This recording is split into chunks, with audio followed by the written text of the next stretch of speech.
दोस्तों, भारत की तरफ से कतर के ऊपर एक्शन लेने की प्रक्रिया के एक नए मोड को शुरू किया जा रहा है। अपने नेचुरल गैस के भंडार पर घमंड दिखाने वाले कतर को इस बार भारत झुकने पर मजबूर कर देगा। और सिर्फ कतर ही नहीं बल्कि कई देश इस बार भारत की चपेट में आने वाले हैं। बड़ी खबर यह है कि भारत को करीब 1700 बिलियन क्यूबिक मीटर गैस के भंडार मिल चुके हैं। ये भंडार इतने हैं कि भारत को अगले 100 सालों तक किसी भी देश से गैस को इम्पोर्ट करने की जरूरत नहीं पड़ेगी। और ऐसा नहीं है कि भारत को इस खजाने के बारे में पहले नहीं पता था। भारत को इस खजाने की जानकारी बहुत अच्छे से थी, लेकिन भारत भी ये जानता था कि कई देश अपना कच्चा तेल और गैस बेच करके भारत में अपने बिजनेस आगे बढ़ा रहे हैं। इसलिए भारत सरकार ने इसमें एक्टिव होकर के काम नहीं किया। लेकिन पिछले एक साल में कच्चे तेल और गैस के प्राइस में जो फ्लक्चुएशंस आई हैं, इसकी वजह से अब भारत सरकार को एक्टिवली इस प्रोजेक्ट पर काम करना पड़ रहा है। तो ये पूरी डेवलपमेंट क्या है आज के इस वीडियो में समझते हैं। बस हमें सपोर्ट करने के लिए इस वीडियो को लाइक और चैनल को सब्सक्राइब जरूर कीजिएगा। दोस्तों, हम बात कर रहे हैं भारत के अंडमान निकोबार हिस्से के बारे में। अब तक शायद आपको एक खबर मिल चुकी होगी कि यहाँ पर ऑयल इंडिया अपने ऑयल प्रोडक्शन को शुरू करने जा रही है। लेकिन यहाँ पर सिर्फ ऑयल इंडिया नहीं बल्कि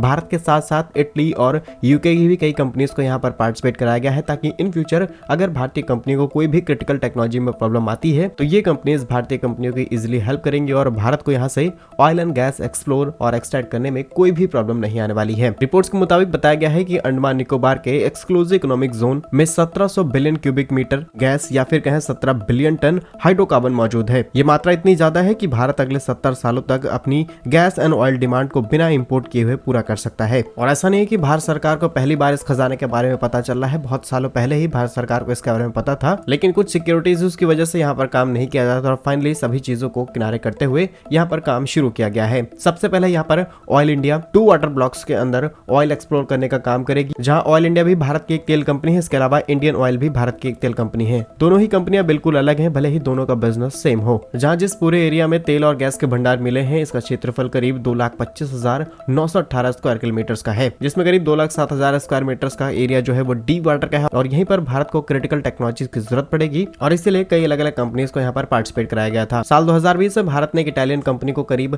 13,110 स्क्वायर किलोमीटर के एरिया इन साउथ ईस्ट पर ऑफर किया, ताकि ये कंपनी यहाँ पर आकर ड्रिलिंग करे। इसके अलावा गेल यानी कि gas authority of India limited, इनको भी यहाँ पर इन्वाइट किया गया है ऑयल वेल्स को डिस्कवर करने और उनके अंदर से ऑयल निकालने के लिए। तीसरी बड़ी डील यूके बेस्ड कंपनी को भी यहाँ पर ऑयल एक्सप्लोर करने और ड्रिलिंग के काम को करने के लिए कॉन्ट्रैक्ट सौंपे गए हैं। ओएनजीसी को यहाँ पर करीब 70 साइट्स ऑफर की गई हैं। इसके अलावा एमओयूज भी साइन किए गए हैं और ऑयल इंडिया अब 5वीं डील बन चुकी है, जो कि 2025 से यहाँ पर अपने ड्रिलिंग प्रोसेस को शुरू करेगी। बाकी आप हमें कमेंट्स बता सकते हैं कि जो देश भारी मात्रा में कच्चा तेल और गैस निकालते हैं अथवा एक्सपोर्ट भी करते हैं, वो क्या भारत के इस काम में विघन डालने की कोशिश करेंगे या फिर नहीं। कमेंट बॉक्स में यस और नो आंसर जरूर कीजिएगा। भारत कैसे ही यूजफुल एंड इन्फॉर्मेटिव वीडियोस पाने के लिए हमारे यूट्यूब चैनल को सब्सक्राइब जरूर कर लीजिए। मिलेंगे हम आपको एक नई और इंटरेस्टिंग वीडियो में, तब तक के लिए वंदे मातरम। भारत माता की जय।